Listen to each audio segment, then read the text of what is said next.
On this episode of the Oklahoma Breakdown with Ikard and Lehman, presented by Riverwind Casino, we talk some ChampU BBQ and the house settlement being approved. We talk some NBA Finals in FGTB, and then we give you our winners and losers of the weekend. Please download and subscribe to the podcast. Rate it 5 stars and write us a good review. Follow the show on Twitter, Instagram, TikTok, Facebook, and YouTube. Also visit our website, okbreakdown.com. All right. Our man Michael Hosty will kick this thing off. It's time for the Oklahoma Breakdown. It's a beautiful Sunday, June 8th, and you're listening to the Oklahoma Breakdown with Ikard and Lehman, presented by Riverwind Casino. Riverwind is Oklahoma City's premier casino experience, and there are so many reasons why Riverwind is consistently voted OKC's #1 casino, but it all starts with their amazing variety of gaming thrills and excitement.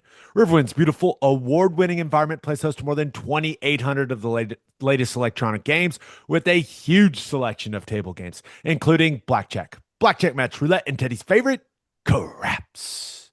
No matter what your game, Riverwind has it in spades and hearts. And to learn more about their gaming promotions and entertainment options, all you got to do is visit riverwind.com. Riverwind Casino, good times, great rewards, and it's important to have self-awareness, Ted. Yeah.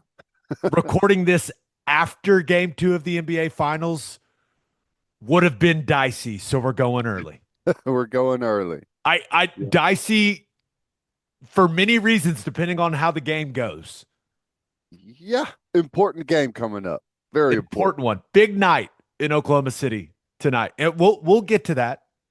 But we're going to start with the OU football stuff like we always do. And one thing I do want to say, hey, if you want to sponsor the podcast during football season, you can email us at theoklahomabreakdown@gmail.com, or you can go to our website, okbreakdown.com, and there's a contact tab on there. Just click it. One of them is be a sponsor, and you can just send us if you're interested. We got a couple spots left for the season, so holler at us if you want to advertise on the podcast. Okay, OU football stuff. Big recruiting weekend in Norman. They've got this weekend, and then 2 weekends from now are really so June 6th and June 20th. Those weekends are really what the staff have targeted to be their massive recruiting weekends in Norman. And I was fortunate enough to be asked to be part of the player panel for the ChampU BBQ on Saturday night in front of the recruits and their families. And listen, I was a good college football player. I'm not going to act like I wasn't. But Ted, it was Gerald McCoy, Roy Williams, Mark Clayton, Brian Bosworth, Tommy Harris, Ryan Broyles, and me. One of these is not like the others. Broyles at all the other guys were first round draft picks. Broyles was the second round draft pick, and then me. But I acknowledged it. We all introduced ourselves and our accomplishments and stuff. And one of the first things I said was, I am undoubtedly the worst football player on this stage. It was important to just get it out there in the open, right? Oh, that's good. Get it out in the open. That's so funny. Oh, man. I was kind of looking around and going, how many guys said no before they sent me that text? But it was just pretty funny. But what a collection of guys to talk about playing at Oklahoma and what it means and what it can mean for your future. It was pretty cool. But yeah, man, it felt a little out of place. It's okay. Oh, that's funny. I mean, did you get a chuckle whenever you said that? I got a chuckle, you know. Sometimes that could be a tough room. All right. So I had to follow Boz, like just in the line with it. They asked us a question, and like Gerald talked about his freshman year and redshirting and how tough that was on him because he was the top ranked defensive player and he was following in Tommy Harris's footsteps and he was telling stories. It was great. It was great. But, just continuing to put the work in and like how important that is. And I think that resonated with a lot of those guys in that room. Right. Uh, Roy talked about coming from California and how Oklahoma accepted him and just how great of an environment. Tommy also talked about like the community in Norman and around OU and like how safe he always felt at Oklahoma, which I'd never really heard anyone put it that way, but he's right. Yeah. Like I never once felt like I was in danger at Oklahoma, except for in a summer workout, maybe. I was about to say, well, it depends on how you. But he was there. He was talking to the parents. He was like, it's a great community. They're great people here. I always felt safe, and it was really interesting to hear him kind of frame it that way. And then I I thought what Mark Clayton was just talking about just how small he was, and he straight up said like Jerry Schmidt changed my life, Mhm.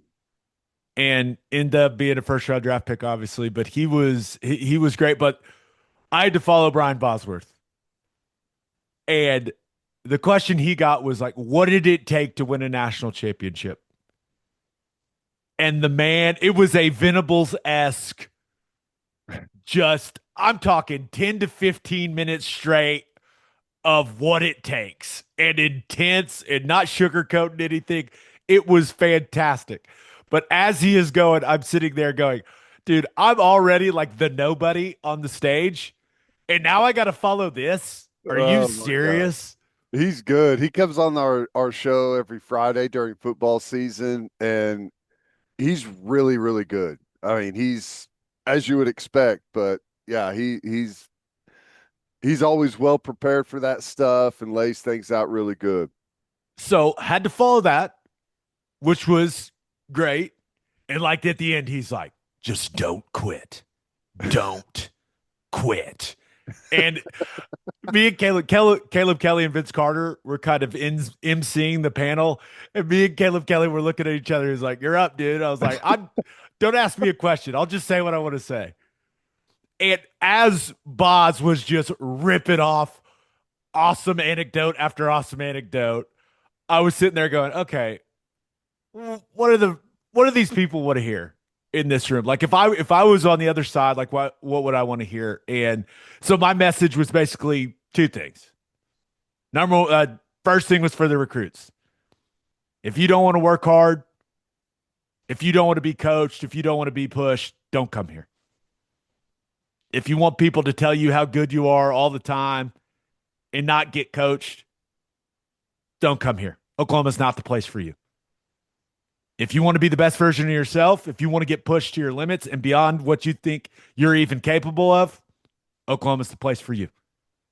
This coaching staff, this strength staff, this university, that if you come here, that will happen. So that was pretty simple. And then I was thinking, okay, if I was a parent, like what would I want to hear about? And you want your kid to be around good people, right? Yeah. And you think about all the guys we know on the staff and just the kind of dudes that they are, like the integrity that they operate with, like they're just good dudes. And so that's basically what my message was to the parents. Like, if your kid comes here, if he comes and plays at Oklahoma, he's going to be surrounded by great men. Yeah. And it like in the moment, this was not planned. I started realizing that, you kind as a player, like once I'm done, do these coaches like, will they actually still care about me? I know that's a weird thought, Yeah. but it kind of dawned on me that after I was done at OU, like at all of the lowest points, Bill Beanbo has always been there to check on me. Mm-hmm. No matter what. He's always called. And I may or may not have cried on the stage. I definitely cried. So hopefully that was memorable. But I was just talking about, like, last season, my wife and I, we went through something extremely hard. And one of the first people to call me was Bill Beanbo. Looked down on my phone, Bill Beanbo. Yeah. And I basically said, hey, if you want coaches that will push your kids and will care about them after you're done with everything, I'm no good to Bill Beanbo now. I'm not helping him recruit many guys. But it was just, I was just like that. Those are the type of men that your kids will be around. That's good. That's awesome. Hopefully that was effective. Hopefully that stuck with some people. I did see several moms Yeah, tearing up in the crowd, so that was good. there you go. But I wasn't going to be able to tell cool stories like all the other guys on the stage. I wasn't as good at football as them. You didn't want to tell the story of how you went to be a number one pick in the NFL draft. Yeah, it's that's good though, man. I think that's I think the important message to get across to those families. I mean, that's the ultimate goal there is to showcase the school and the coaching staff and the program. We've talked a lot. Hopefully they went home and they're like, "Do you remember when that guy cried? That was kind of weird." But we've talked a lot about Jim Nagy and the staff that they've assembled and kind of what that influence is going to look like.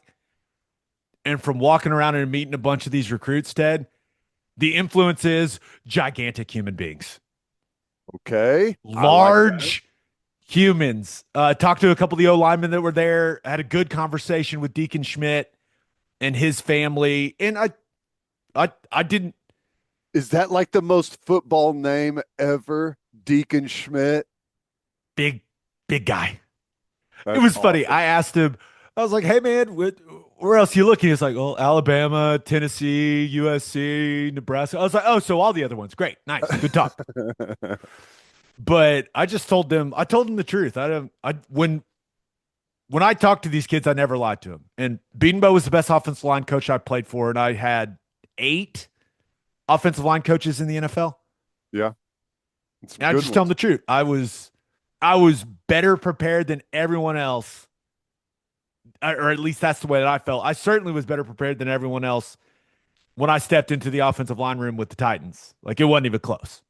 Mhm. So it was. I talked to the Desmond Green kid is just a massive human being, and I like the Noah Best kid, kind of a bigger, kind of little leaner guy.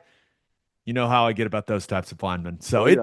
but all these guys, I mean, all the defensive linemen that Bates and Chavis were walking around with, these dudes are just massive human beings. And I was just walking around with a big smile on my face, probably looking like a weirdo. This was before I cried. So this was before that. So they probably didn't know who I was, which is for the best, probably. But I was just walking around going, everyone in here is so big. This makes me so happy. That's awesome.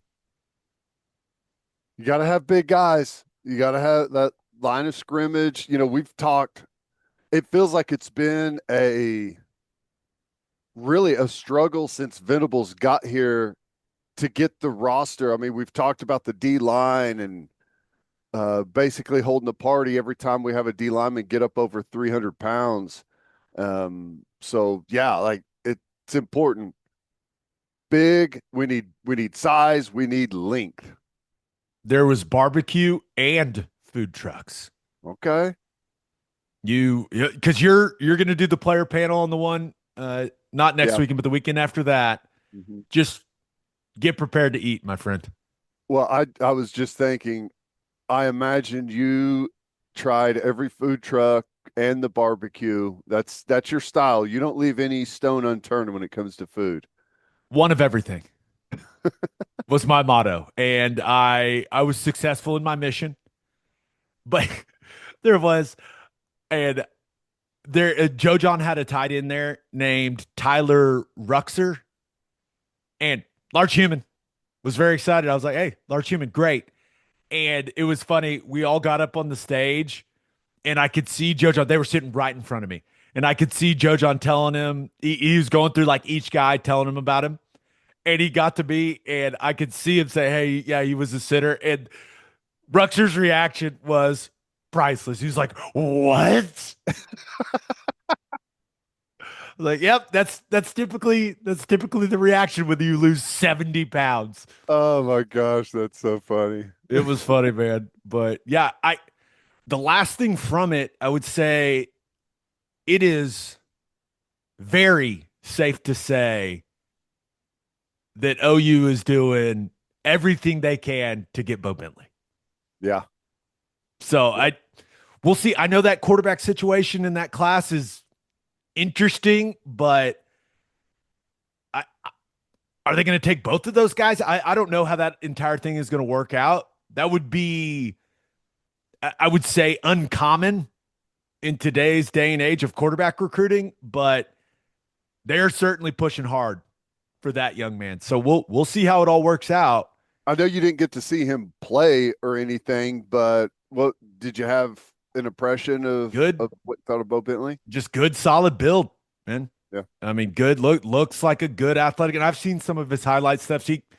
He clearly can rip it, you know. Mhm. And they've been on him for a long, long time. But you're battling LSU for a guy. It's gonna be a battle, man. Let's see. Yeah.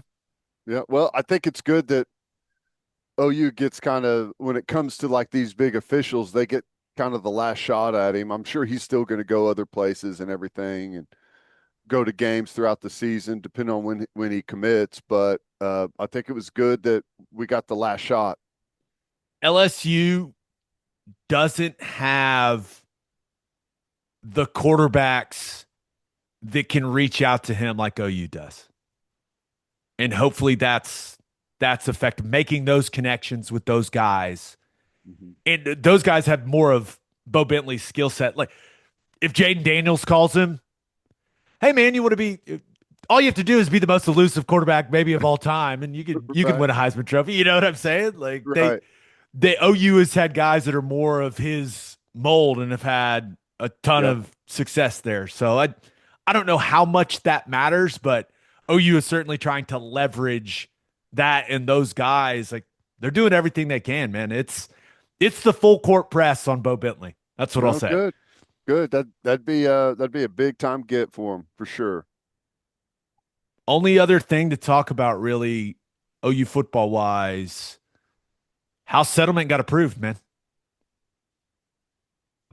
Well, ready The, or not, here we go. the Right. revenue sharing era of college football is upon us, Ted. How we feeling?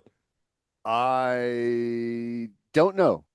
I, we've known that this day is coming for some time now, and uh, schools have been getting their ducks in a row, trying to position everything for this. Here it comes.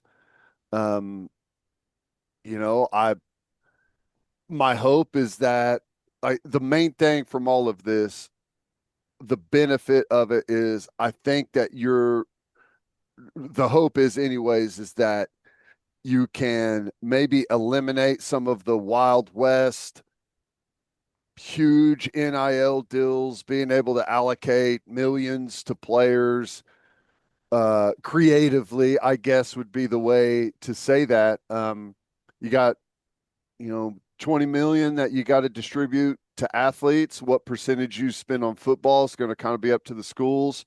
I imagine it's for most places, it's going to be 85, 90%. You've got to get good at the revenue sports, right? And you got to spend money on the revenue sports.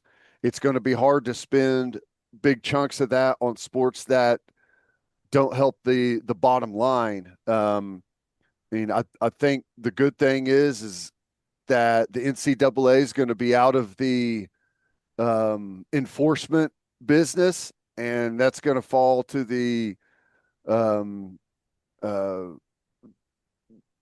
what's it called, the commission, and hopefully that happens swiftly. And I've seen some quotes out there from AD saying that we got to draw a line in the sand, and hopefully that if people feel like they need to break the rules, the punishment's going to be swift and painful. So that's the real hope in this. There has to be legitimate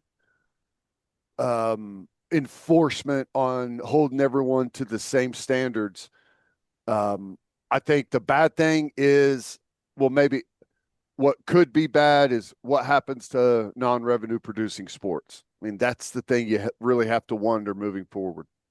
Yeah, because the $20.5 million just doesn't come out of thin air. No. Just does not appear. It's So, tough when all of a sudden, most programs like barely make a profit. If they do, a lot of them operate in the red. And now all of a sudden you've got $20 million extra that you've got to find a way to punch out to people. So it's going to be tough. and all these schools are going to try to get their players extra money one way or another, Yeah. through the marketing deals. But any of those NIL deals with a third party and a player, they're going to have to go through that clearinghouse. I think that is going to be challenged very, very quickly. Right, I think it'll be challenged right after July 1st. Yeah. And we'll see what happens. But OU did put out some stuff about it. Joe Castiglione said that OU athletics they'll be paying the max that they're allowed to pay. And then they put out a press release, 3 ways to get involved.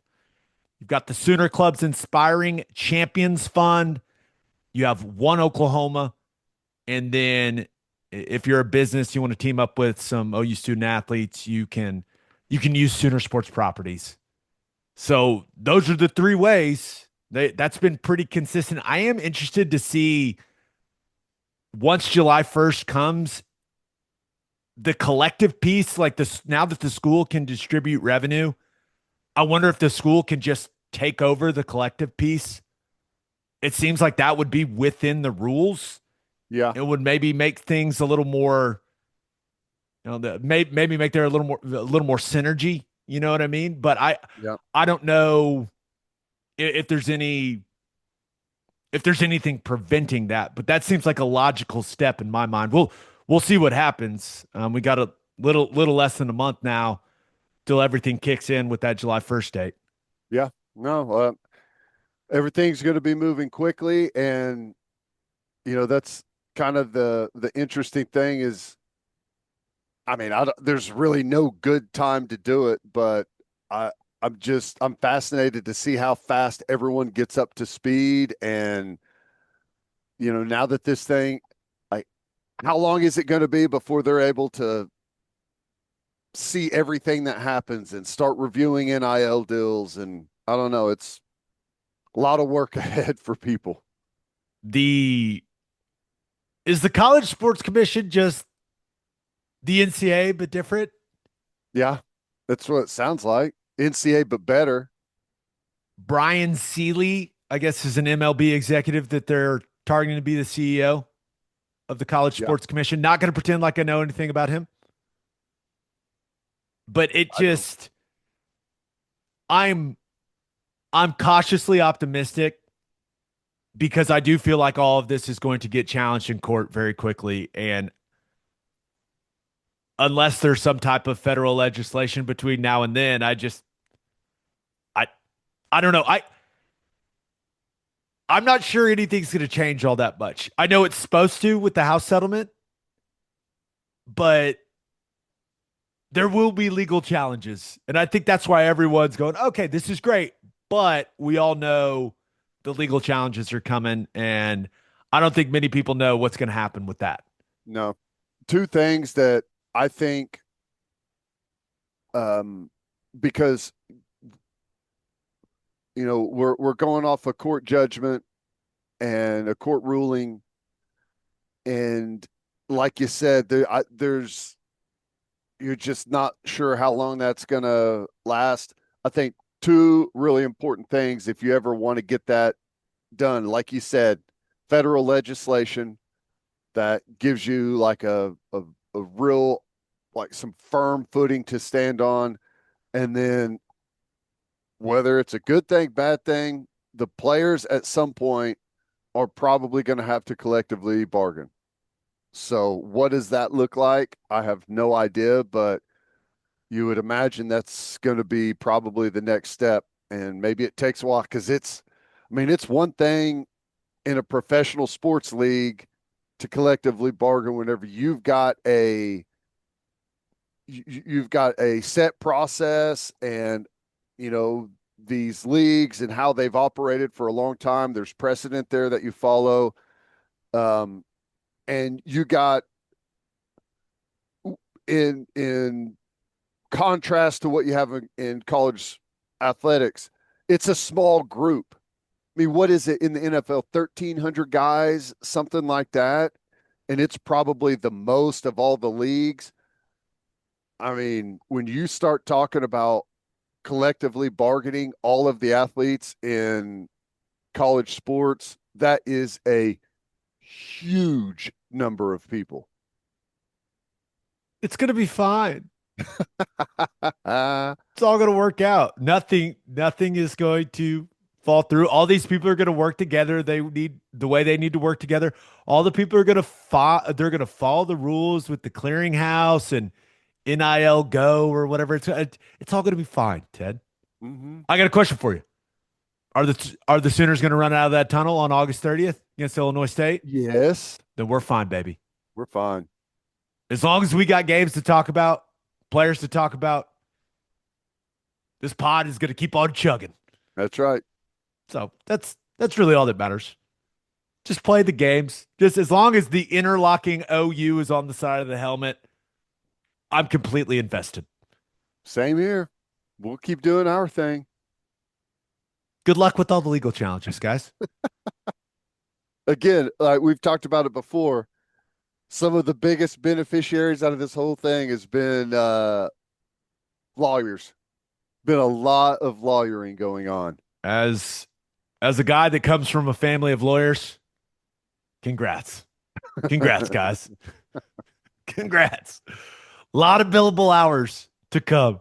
Oh, All right, yeah. let's talk some Thunder in FGTB. But first, hitting the highway, remember to stop at Love's Travel Stops. You can't miss the heart of the highway. And with the Love's app, you can also save big. How big? 10 or 15 cents big. Save 10 cents per gallon on gas and 15 cents per gallon on auto diesel. Save with the Love's app today and be welcomed by clean places and friendly faces. Certain conditions may apply. See loves.com for details. Summer is here, and there's no better way to fire up your cookouts than with Didier Ranch's steak burgers made from 100% premium cuts of steak. These burgers are the real deal. Juicy, flavorful, and packed with that rich, beefy taste that you love. Plus, they're shipped right to your door, so you can spend more time doing what you love and less time shopping. Head over to DidierRanch.com now and use code SOONER for a special discount on your first order. Get ready to taste the best burgers you've ever had. Proudly raised 100% in Oklahoma.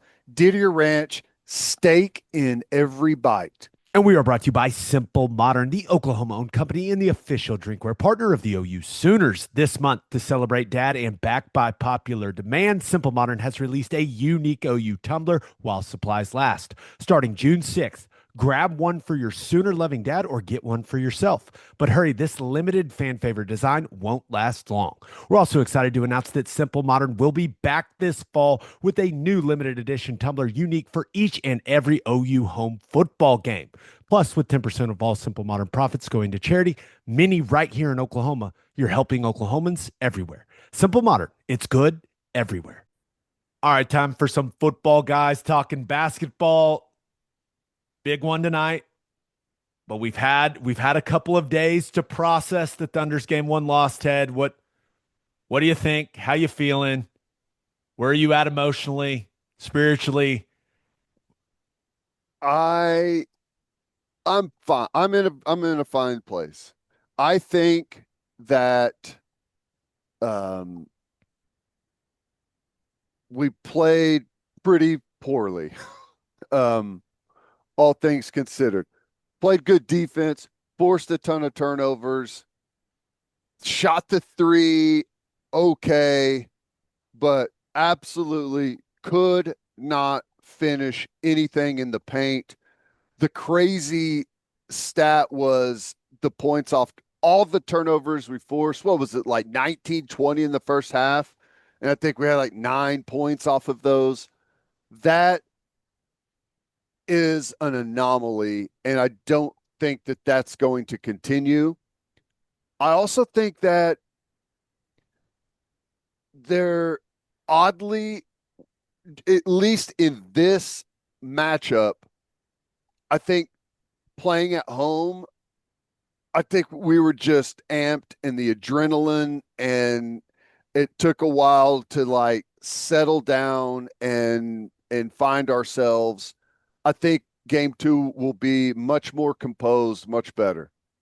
I hope. I'm with you. I'm hopeful.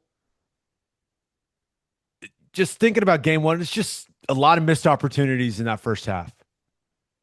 They played some of the most insane defense I've ever seen. Yep. Pacers looked incredibly uncomfortable. Rattled guys, just like the ball just popping out of their hands, like almost comical turnovers. Yep.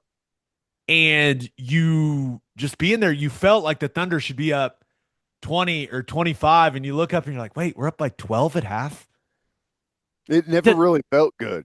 No. It felt like just they were a run away, and then that's what happened. Tyrese Halliburton's that dude, man. Incredible shot. I mean, I I at this hated point, it. what he's done in this playoffs, we've quite literally never seen anyone have a playoffs like this when it comes to clutch shots. Crazy shots.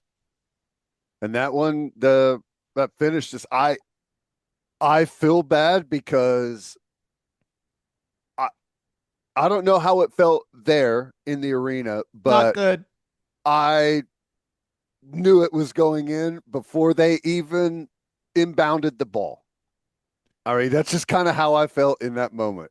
Once Shea back iron on the mid range jumper and Toppin got it to Halliburton, I just went, oh no. Mm-hmm. Because we've seen that movie a few times this postseason, and to the guy's credit, hit a massive shot. And kind of an odd shot too. Yeah, it like was a long two. probably not what he really would have wanted, but credit the guy. That was awesome. That was impressive by him. We just got to finish at the rim. My goodness. A lot of missed layups. And the thing is, it's not like the Pacers have, like, I don't consider Miles Turner like some big time rim protector, you know? No. I will say I thought the officiating was they let those guys play. I mean, that was a physical game both ways. And I don't know if how much they were allowing to go was affecting us at the rim. I don't know. I guess I'm finding a way to make excuses, but I've never seen us that poor finishing. There's been a lot of discussion about Mark Daigneault changing the starting lineup for game one. And we're not going to say anything that hasn't been said already other places. So I started thinking it this way, like, what's the football equivalent of doing that? Because you and I have both been in, you start game planning on a Monday and the coaches are acting a little weird for a big game. And you're like, guys, what? Calm down. Like, why are we changing everything? Like, so I was trying to think of, you were on, in 2003, that was considered at the time, before the season ended the way it did, like maybe the best college football team of all time. Yep. I don't know the exact comparison, but I was thinking modern day, like you get to the college football playoff semifinal and defensively you've played base to speed all year long. Mm-hmm. And then all of a sudden the coach is like, guys, we're coming out in nickel. Right. What? Why? We've been doing this. We're the best team in the country. We've been doing this. Why would we do that? Or I guess the offensive comparison would be like, you've been an 11 personnel team all season long. You're the best team in the country. You're crushing it. And then you come out in the college football playoff and guys, we're spreading them out. We're going 10. It's what the data says to do. I don't know. I don't know if there's a good football comparison, but as a very routine-oriented human being and the ultimate creature of habit, I didn't like changing the starting lineup in the finals.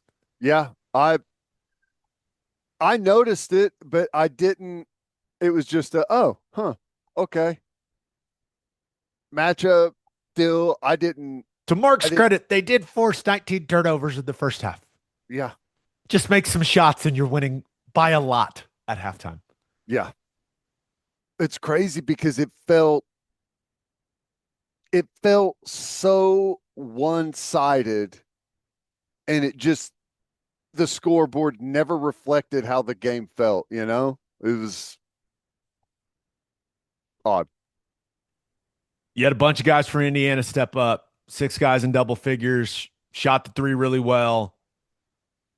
And I mean, it's clear J-Dub and Chet did not have good nights, especially Chet.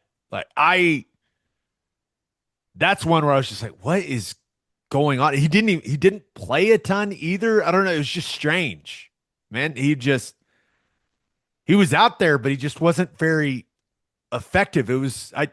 I'm expecting in game 2 tonight, I'm expecting him to be much, much better, to have a much larger impact on the game. Yeah. That was, I was shocked at how bad Jalen Williams was at finishing. I mean, he went through a long stretch there where he could not get anything to go, and he just kept firing. And, late, whenever he had the ball, all I could think was, give it up, get the ball to Shea, please.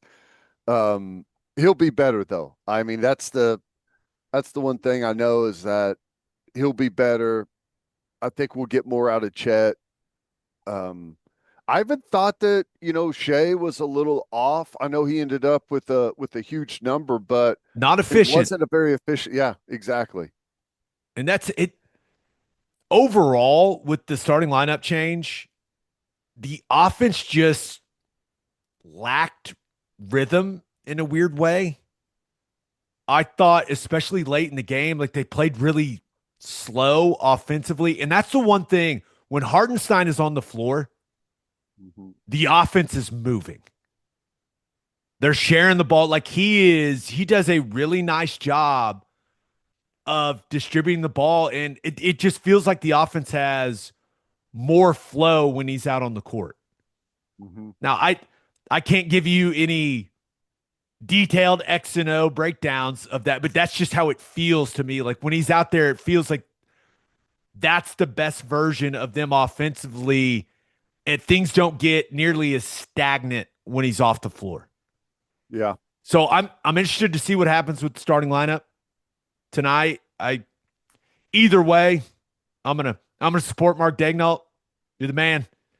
But I continue to be frustrated by the late game offense in particular. Just, hey, spread, ISO, all the stuff that makes the Thunder's offense really good throughout the game, like all the movement and the sharing of the ball, it just disappears at the end of the game.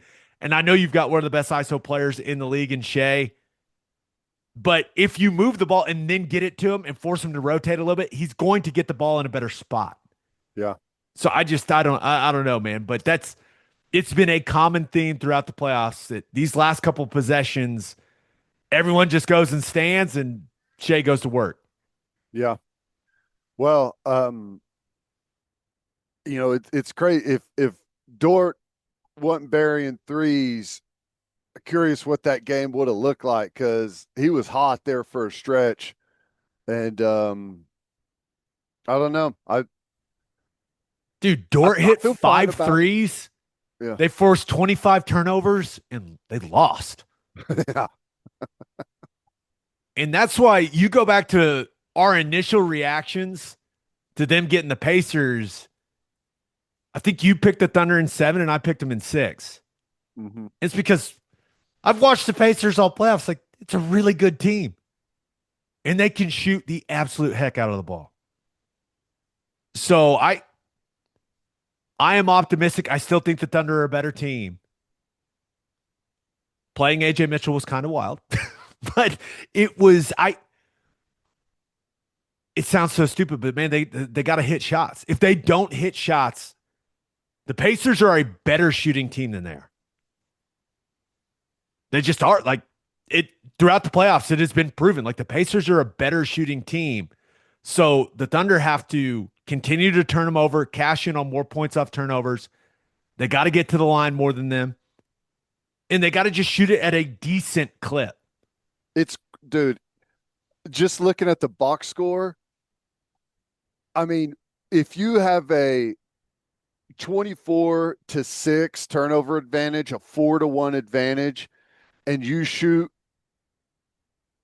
have 16 more shots than they do, 98 shots to 82 shots. I mean, if it unfolds like that again, I mean, it's not going to look exactly like that, but it's back to the shot making. You're right. They've got to hit some more shots, and I think they will. And I think it's going to just level out. I think there was, like I said, playing at home and that atmosphere, I think there was some adrenaline built up. I saw you almost go onto the floor talking trash at one time. That was pretty good. I don't know what you're talking about. By the way, and this is going to sound strange, but this is the word I'm going to use is the only word that can be used to describe it. I said nothing to TJ McConnell. Nothing. Nothing. And in the first half, he kind of kept him afloat, man. Like he had some big buckets in the first half. And at one point, he came back down on the floor after scoring, looked me dead in the eyes, and gave what can only be described as the most intimate wink I've ever received from another man. No idea why, no reason why. I winked right back. That was my natural reaction. I don't know why.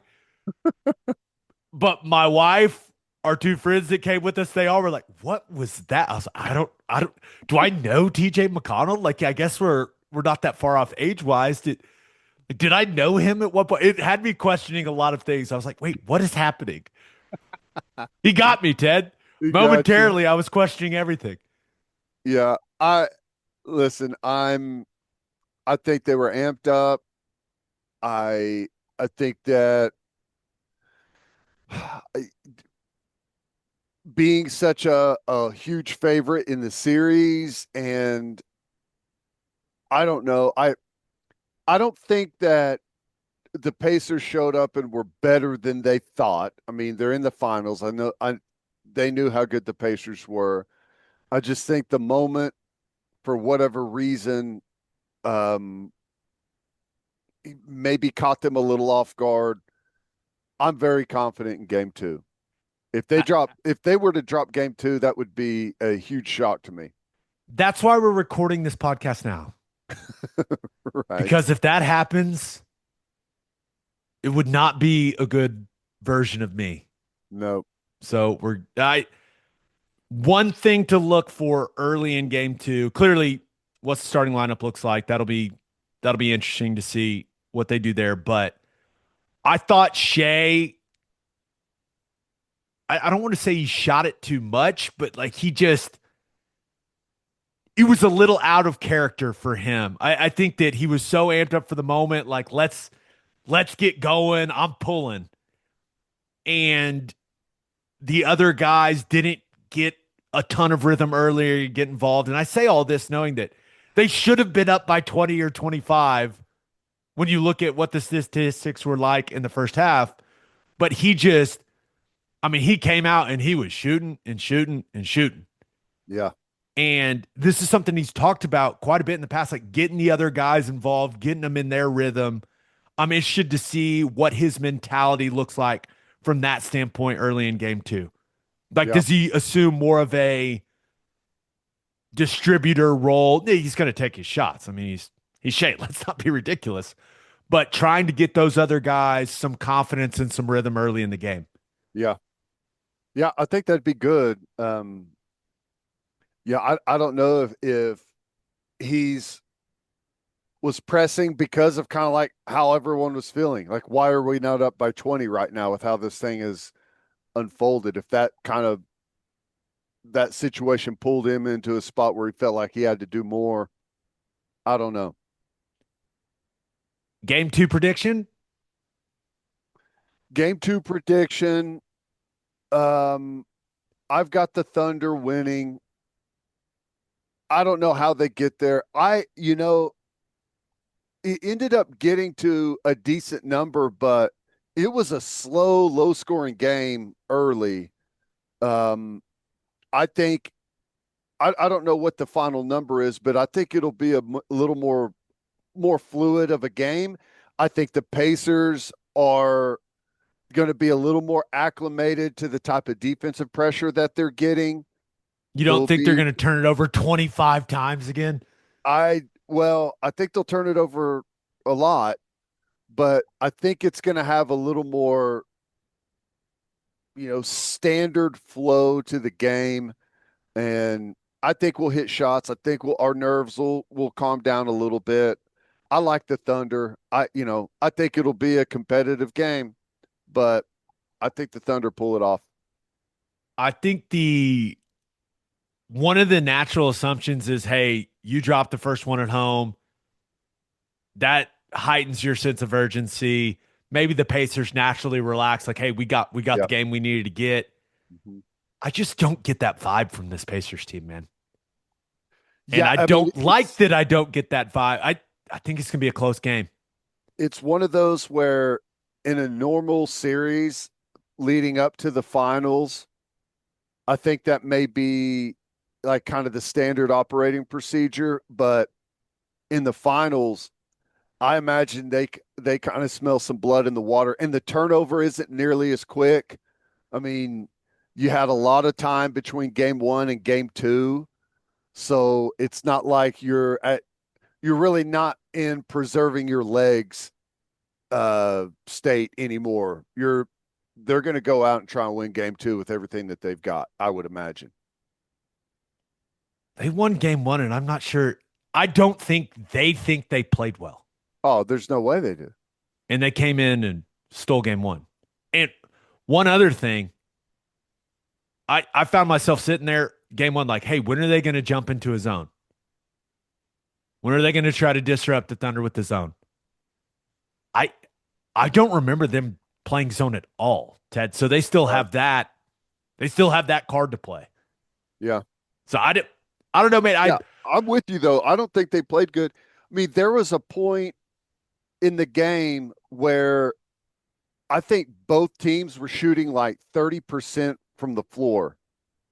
Uh, both were like right around 40 to 45 from three, but both teams were horrible field goal percentage overall. It got better later, but that first half was ugly for both sides. I'm not a basketball expert, but make Tyrese Halliburton be a scorer. Don't give up so many of those open corner threes. And I know that I feel like I've been saying that for 2 years.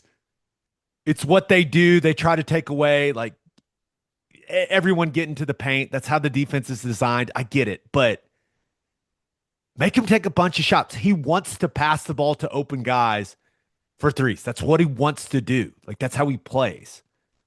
Which reminds me, I think everyone probably had that. Was it Miles Turner that banked in the three? Oh my gosh, dude. Like when that shot went in, that I think Just that's right in whenever, front of me too. Oh my. Oh, it felt like when that went in, I think that's when everyone in the arena and everyone watching thought, "Oh boy, well, even the Siakam putback, yeah, if that shot just hits the rim like normal, and I know Shay's got to block him out better than that. I know that, but like the ball barely grazes the rim and goes straight down right to him. He lays it in. It's just like there's so many things in the finals, the final sequences of that game where you're just going, if it just would have bounced another way or done something a little differently, the Thunder win the game. yep." That's why you can't leave yourself that thin of a margin, man. Jalen Williams, the ball fake, wide open three, miss. Shea hits I know it was contested, but that shot that would have put him up three late, like that's a shot he hits a Yep, lot. yep. Credit to the Pacers, man.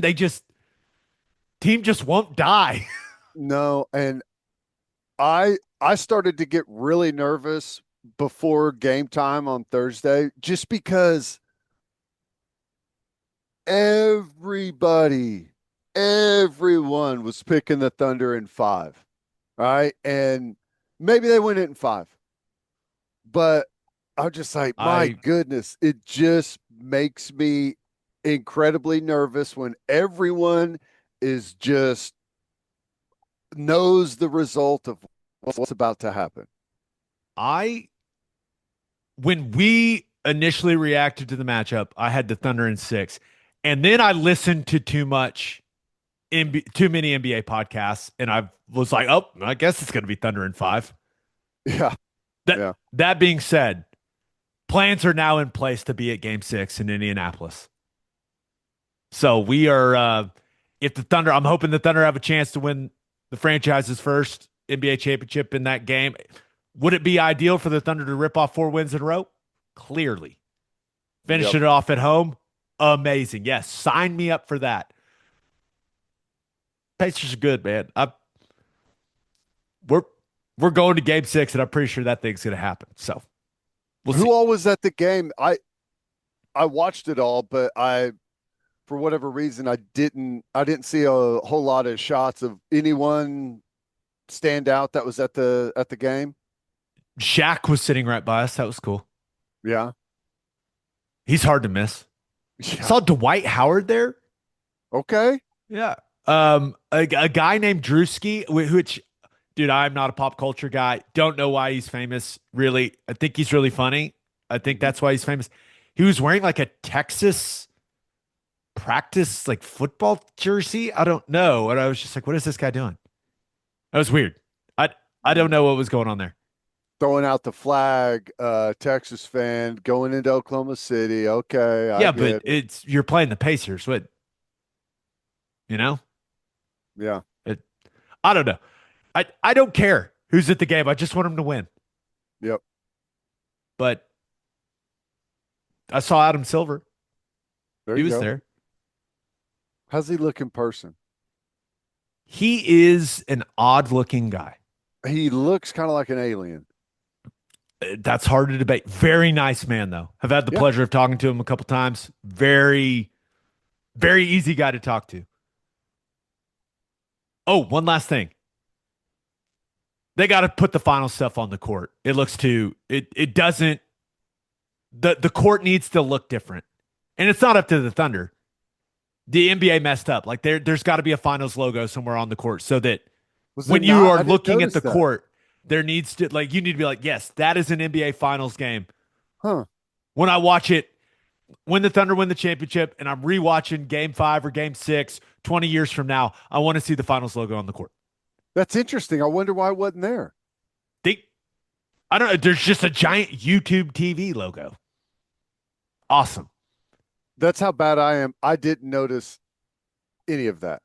There's no Larry O'Brien trophy. Remember they used to have the big trophy Yeah. at middle court. With Just the finals in cursive. Yeah, none of it. Hmm. A lot of people complaining about it, and it's a valid complaint. Needs to be changed. Okay. Anything else? That was a lot on the Thunder, It was. especially for a podcast where game 2 will have already been played when a lot of people listen to this. Right. Right. We will I think have. we'll be Ooh, fine. how about this?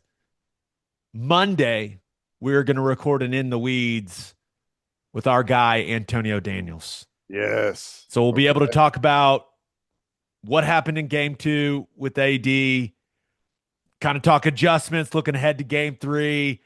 And I may put that on Wednesday's episode for the people that do the audio only stuff. So it's always great catching up with him, man. Everyone around here still loves that guy. Yep. That's good. Looking forward to that. All right, let's finish up with our winners and losers of the weekend.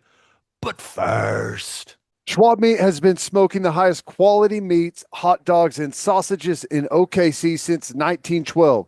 Go to schwabmeat.com to order any of Schwab's outstanding products and use promo code OKBreakdown for free shipping on orders over $75. Schwab dogs are iconic. I like to keep it simple. Just a bun, dog, mustard, ketchup. Also, the jalapeno cheddar smoked sausage is ridiculous. schwabmeat.com, code OKBreakdown for free shipping on orders over $75. Schwab Meat, the official hot dog of game days. All summer long, the Garage is offering their triple threat combo for $8.88. That's a burger, fries, and fountain drink for just $8.88. The triple threat is available all day, every day in store at all of their locations. You can also enjoy Rad Hour at the Garage with discounted domestic beers, house wines, draft cocktails, and frozen cocktails every day from 11 a.m. till 6 p.m. Visit eatatthegarage.com to find a location near you and order online from the Garage in your neighborhood. Insurica has launched a new digital agency introducing Insurica Direct. Whether you're in Oklahoma or anywhere across the U.S., they've got you covered. From small business insurance and health insurance for your employees to insurance for individuals like home, auto, and even Medicare supplements. Insurica Direct's got it all. Start your journey today at insuricadirect.com. Remember, at Insurica, we specialize in you. As always, Ted, kicks off. Who do you have as your winner of the weekend? You know me, Aaron Rodgers going to the Pittsburgh Steelers. Steelers are the winner. I don't know what version of Aaron Rodgers they're getting. A palatable contract, I think. $10 million guaranteed with incentives worth up to potentially $19.5 million. He's going to be wearing number 8. They open at the Jets, which is going to be great. They've got a Sunday night matchup against the Packers in week 8, which is going to be great. I don't know. I've always liked the Steelers. My wife is a Steelers fan. Her family's Steelers fans. I think it's going to be awesome. Aaron Rodgers in the black, awesome Pittsburgh uni is going to be fascinating to me. Interesting wide receivers to work with. Him and DK Metcalf could be really fun. We'll see how it goes. I mean, like I said, I don't know what version of Aaron Rodgers they're going to be getting. Clearly, it's an old Aaron Rodgers and an Aaron Rodgers that's, I mean, I know there's time now between the Achilles surgery, but still, that changes you as a player, especially at his age. But sign me up for the fun of it. I'll be watching. I think it's going to be entertaining as hell. Do you think it's going to be good or be a disaster? I think it'll be good. Okay. Everything with the Jets has always been a disaster. Even Fair whenever enough. it's looked like the roster's in a good spot, Pittsburgh's a totally different animal. They've got great leadership. Feels like they've always had a great locker room. They've got a great defense. There's some pieces there to really work with. I think it'll be good. I don't expect them to go in the Super Bowl, but I expect them to do what Pittsburgh does. Make the playoffs, be a team that, is dangerous and can challenge, and we'll see what happens. That opener between the Steelers and Jets just immediately becomes must-watch television. Yeah. If he goes out there and just carves up the Jets in game 1, that's going to be amazing. Yep. But it'll be really interesting to see what he looks like. If you're a guy in that locker room, you're probably pretty happy going like, hey, our options, hey, here are your 2 options. Aaron Rodgers or Mason Rudolph. And Mason's had a great career. Yeah, he has. He's had it. I mean, he's going to. How long's he been there now? How long has he played in the NFL now? It's like his 10th year. Yeah. Something like that. 9th, 10th. I don't know. But he's been a solid backup quarterback. Mm-hmm. But if the way you walk into the building for each and every guy in that locker room just changed, you've got Aaron Rodgers. Yep. You've got one of the best to ever do it. Now, you've got an old Aaron Rodgers, but it's still Aaron Rodgers. He's still going to have some throws in training camp where every guy in the team sees it on film and goes, oh my gosh. Yep. Like he's still got that. We'll see what the mobility looks like, but the NFL's more exciting when Aaron Rodgers is in it. It just is. And we'll see maybe one of the most interesting things is Tomlin. Tomlin typically, I think he lets his guys kind of do their thing, but you better not take away from what they're trying to accomplish as a team. Like that's kind of how it feels over there. Mhm. Be interesting to see what happens with the McAfee interviews and all that stuff. I would assume he's still going to do all that stuff, but I don't know. I don't know Mike Tomlin's stance on all of the, let's call them extracurriculars for Aaron Yeah. Rodgers. I mean, how long's Tomlin been there now? Close to 20 years? He's been there forever. Yeah. I don't remember. What was Bill Cowher the coach before him? Yeah. They've only had like three coaches over the last like 40 something years, or Yeah, more than it's that. I mean, he's been there for forever, dude. Yeah. It's crazy. And like the reason I like that is because there's stability there. The, the front office, Been there everything that since they do. 2007. 2007. So getting close to 20 years. And I think he's done an excellent job. And I don't know. I think that there's a potential for it to be really good, but at a minimum, I think Pittsburgh's going to be, a playoff competitive type team. Seems about Brutal right. division, as always. That'll be fun. It'll be really fun. All right, who do you have as your loser of the weekend? I had to go Texas Tech.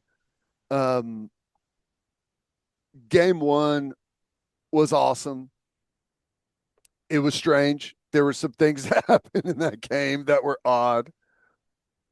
What was that, dude? You're intentionally walking her. Just throw it off the plate, and the catcher just. That was one of the most bizarre things I've ever seen. I know. And what's crazy is she threw in that at bat, she threw like three of the most hittable pitches she's thrown her entire career. Just a flat BP fastball, right belt high, right over the middle of the plate. The shocking thing is that the girl didn't hit it into the parking lot. It was just like a flat pitch right down the pipe. And To Texas's best home run hitter. I don't know what that was. I don't. I And I get that she hasn't done that a whole lot, maybe No, like come on, once man. or Come on, twice, man. but She's got some of the best control we've ever seen from a pitcher. She can throw a ball on purpose. I am not buying that. That was what we went. That's like one of the weirdest things I've ever seen from a star athlete. okay, what do you think happened then? I have no idea. You cannot convince me that she can't throw balls on purpose. She's got unbelievable control. I blame her and the catcher. Get off the plate when the ball's coming. Stick your arm out. What are you doing? I don't know. Cost them the game, dude. It And cost them the ultimately game. cost them the series because she had to pitch a third game and she had no juice. She was out of steam. Yep. It was a wild finish to game one. Game two was awesome. Um, Tech coming. I mean, that is the way that first game unfolded, like how we're reacting to it. I'm sure. Don't you feel like everyone on the team was like, what the hell's happening right now? And what did we just witness? Credit them. They came back and won game two. Um, that was wild. But game three, I think you're right. Seeing Kennedy three times in a row, she was out of juice, I think. But I mean, credit Texas. They went and got it done. I think that they were the better team, but that they're going to really be thinking about that game one for a long time. Yeah. Intentionally walk Texas' best power hitter and the bases are loaded. I'm not betting against Kennedy in that situation to get someone out. Yeah. Instead, she just lobs one right over the middle of the plate high. And the girl just, what was it, Atwood, I think's her name? Just smacks it into left field. I was losing it on my couch. I'm texting Holly Rowe. What is she doing? She throws the first two pitches. What is she doing? Why is she throwing it over the plate? What is happening? I'm just fired off all caps texts. 3-0 What count, man, and puts it right over the heart of the plate. what do you think was going through Atwood? If it was Atwood, if that was the what do you think was going through her head? You could see it on her face. After the second one, she was like, what? And then the third one, and then you could see, like, when that fourth The one was wheels were coming, turning. she gripped that thing up and she was like, if she throws it over the plate again, I'm smoking this thing. And she absolutely did. Credit to her. Like, credit to that, because she could have just taken her base. But she recognized the moment. She was like, okay, if she's going to play around like this, let's go.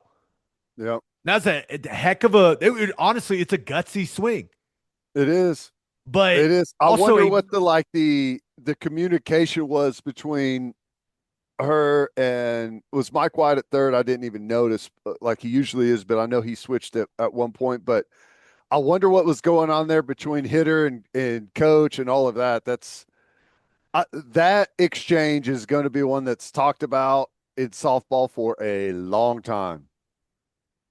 I have to imagine Glasgow regrets after the second one went over the plate. Time. Right. Hey, Najee, we gotta throw it off the plate. We're walking her. Throw it off the plate. Just an incredibly bizarre way for that game.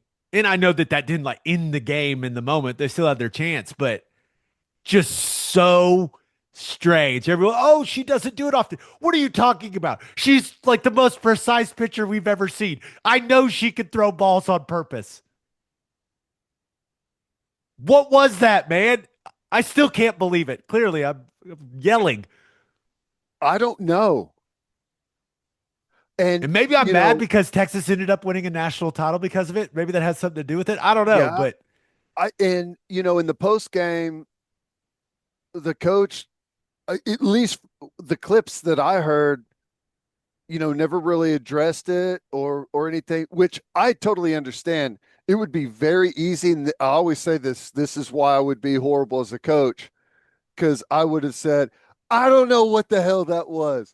I have no idea why we didn't walk the hitter that I said to walk. I have no clue. I have no idea what the hell that just was.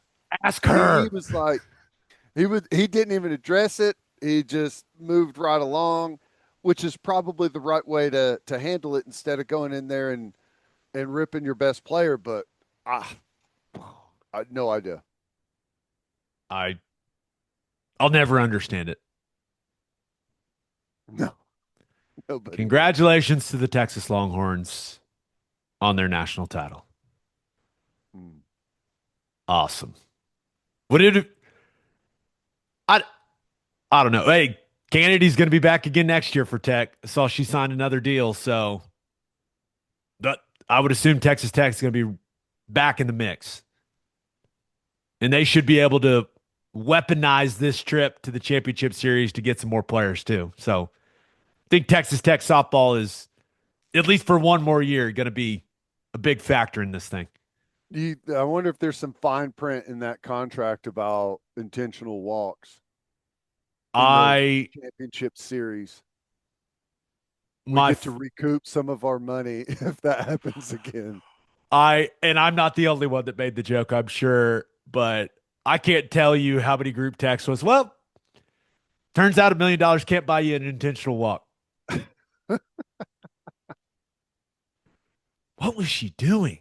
She's so good. What was she doing? Don't know. That was so weird. All right, let's get to my winner and loser. But first, 3 things matter in banking: service, service, and service. And First Fidelity Bank's commitment to exceptional service is more than a promise. It's their foundation. FFB has been by your side for over a century, and they are honored to be a part of your journey. Banking isn't about where you've been, it's about where you are headed. Open an account at an award-winning bank today at ffb.com. At First Fidelity Bank, we go where you go. And go to opolisclothing.com and use promo code TED for 10% off our podcast merchandise and the best OU gear out there. That's opolisclothing.com and use promo code TED. Buttery soft and 10% off.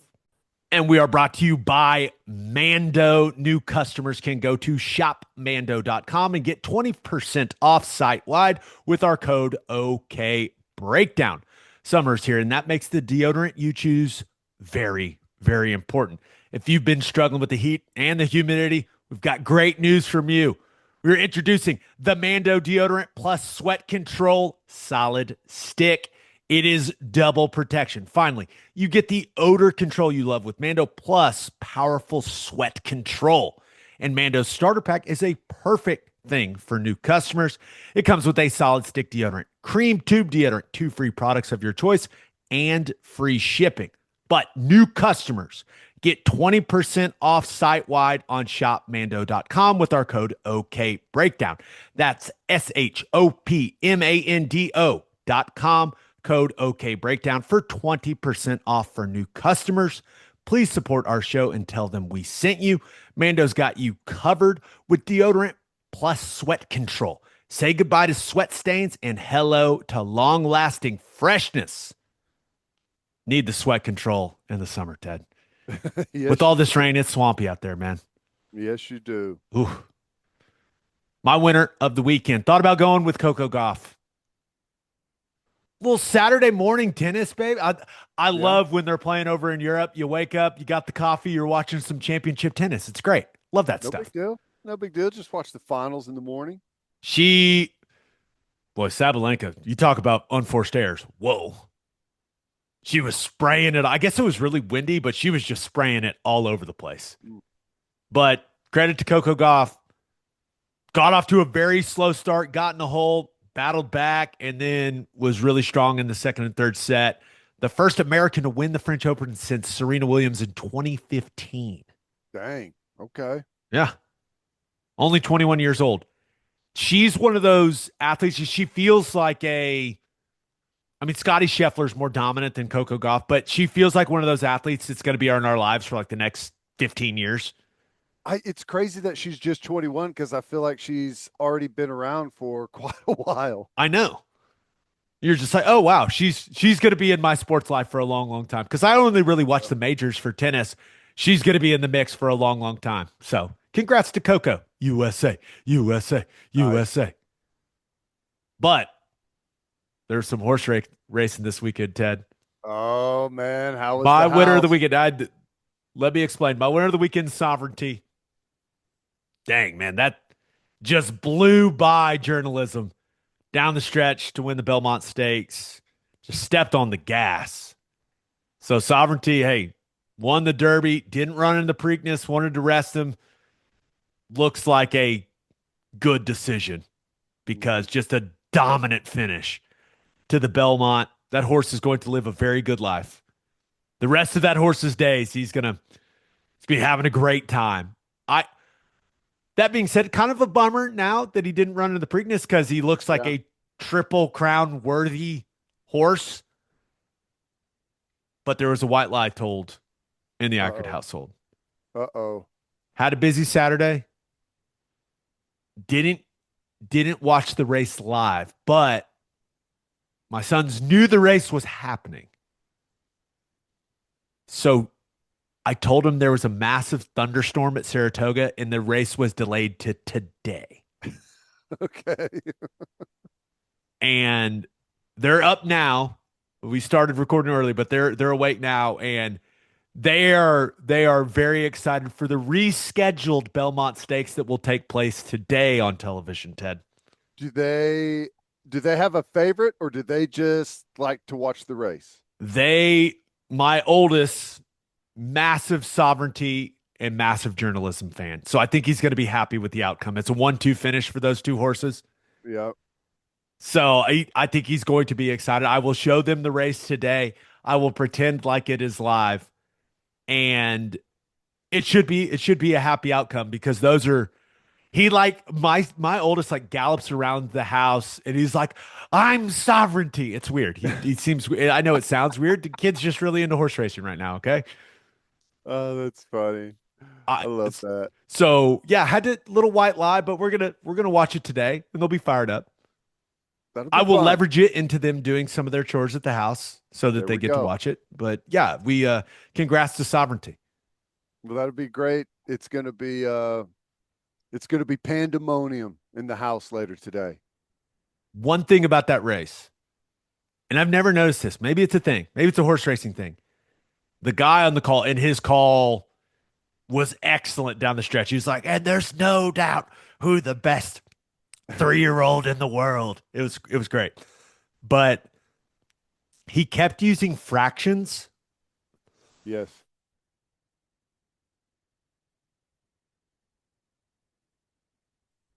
Oh. Woo. Man. Go ahead and turn that volume on. Come on, let's witness that. I'm not gonna cough. I'm not gonna cough into that. I may actually edit that out. We're okay. We're back. People are like, wait, did it just cut out? No, I just choked on my own spit and almost died talking about horse race timing. The Ooh, guy on the that was call, good. he kept using fractions in the times. Yes. Like a fourth, he was like the first quarter of the mile, 23 and 2/5 seconds. The first half mile, 47 and 3/5 seconds. Yeah. Is that a thing?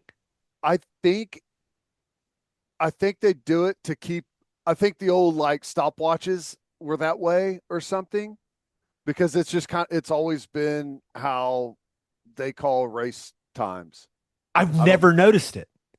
the only thing I could say is it had to be like originally what the stopwatches were like, but I don't know why they continue to do it or I really if that's the reason why they started, no idea. Okay. So it's a thing. Yeah. You've heard it before. I'd never noticed it. That's how it's always labeled. I just had never noticed it. It was just almost distracting for me. I was like, wait, did he just say 47 and 3/5 seconds? And I'm doing like the math in my head. It's like point six, okay. And on the screen it says 47.60. I'm like, why didn't he just say 47.60? But I will say it did sound fancy.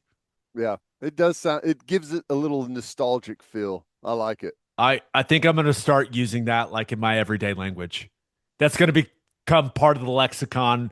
My kid's going to be like, how long did that take? I'm like, like 30 and 2/5 seconds. Let's start using that for 40 times on here. Ooh, okay. Huh?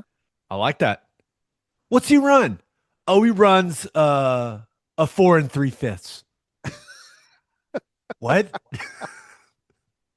Yeah, no. He's yeah, dude. He's a sub 4 2/5 guy. Yeah, that's right. You got to get under that 2/5 number. That's the key. You're really he's what would 4 5 be then? Four Five and tenths? 4 2.5 fifths? That I don't doesn't know sound how right. they That doesn't probably sound good. Four four and and eight a half. fifths. Yeah, I don't know. When you start putting fractions in times, man, it gets a little confusing. That's funny. I don't know, but I like it. I like it. We'll It's a we'll style try to thing. remember that. My loser of the weekend. Anybody not watching the Stanley Cup Final? Oh my gosh. Those games have been crazy. Just two incredible games from the Oilers and Panthers to start the series. Game one, I mean, all the drama. Edmonton comes out, scores, then they just fall into Panthers push back in a massive way, fall into a 3-1 hole. They fight back to force overtime in their own building, and then you get the power play goal with 30 seconds left to go in overtime. Of course, McDavid to Draisaitl. Of course. And just Yep. an absolute scene in Edmonton when that thing goes in. It's been crazy, man. It's been a lot of fun to watch. I've been lucky. I've picked up both games like halfway through the third period. So You've had great I've seen timing then.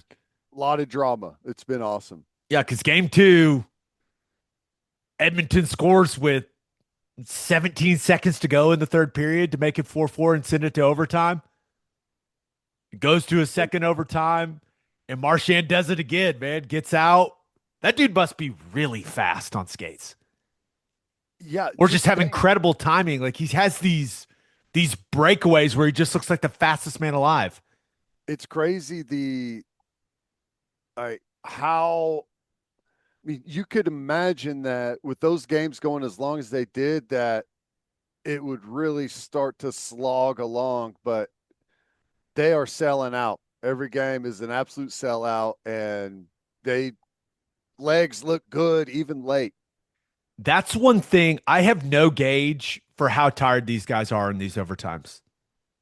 Never played hockey, been ice skating, but never played hockey. Everyone talks about how exhausting it is, and that's why the shifts are as short as they are. So, but I just have no point of reference when you're in a double overtime Stanley Cup Final game, like what the guys are feeling like. I imagine exhausted, but it's just hard for me to. I don't know. It's just like I know what it feels like in the fourth quarter of a football game. Totally got that. Know what those guys are feeling. But the second overtime in the Stanley Cup Final, do your legs just feel like noodles? Like, I don't know. I don't know. They must be really good at, they go these short bursts, 45 seconds or so, and they must be really good at recovery. Like, just be able to just cycle through over and over and over. You would have been a good hockey player. Just empty the tank, go rest. Empty the tank, go rest. Yeah. There's also an alternate universe, and I truly believe this, where I'm an NHL goalie. Okay. Combines a lot of things that I was good at, but never played hockey. Well, maybe in a future life you'll have to chase that one. Think I'll be a butterfly style goalie. You've got good flexibility. That's it. Flexibility, size. Another life, I'm telling you, man. Another life. If I grew up in Minnesota, I'm a goalie. All right. I'm out of the pond at 5 a.m., baby. Sam Bradford play hockey? Yeah, he played it. He was good at everything, right? Yeah. The only other thing, dude, I get distracted by the weirdest things. I don't know what it is. The broadcast. Let's call it the wide shot on TNT for these games, because it's on TNT, True TV, and like Max, right? And I hope everyone's watching, because these games have been amazing so far. When they're on the wide shot, they are putting like national ads on the boards, and it's like one company at a time. And it's the thing that started during COVID. Remember, they started putting logos on the courts digitally. I don't know exactly how the technology works. But when they're in the wide shot, you're seeing like one national ad, and then it flips, and it's just all these companies that I'm sure are paying a lot of money for that to happen. But when it switches to every other camera angle, you see all the other sponsor logos on the boards.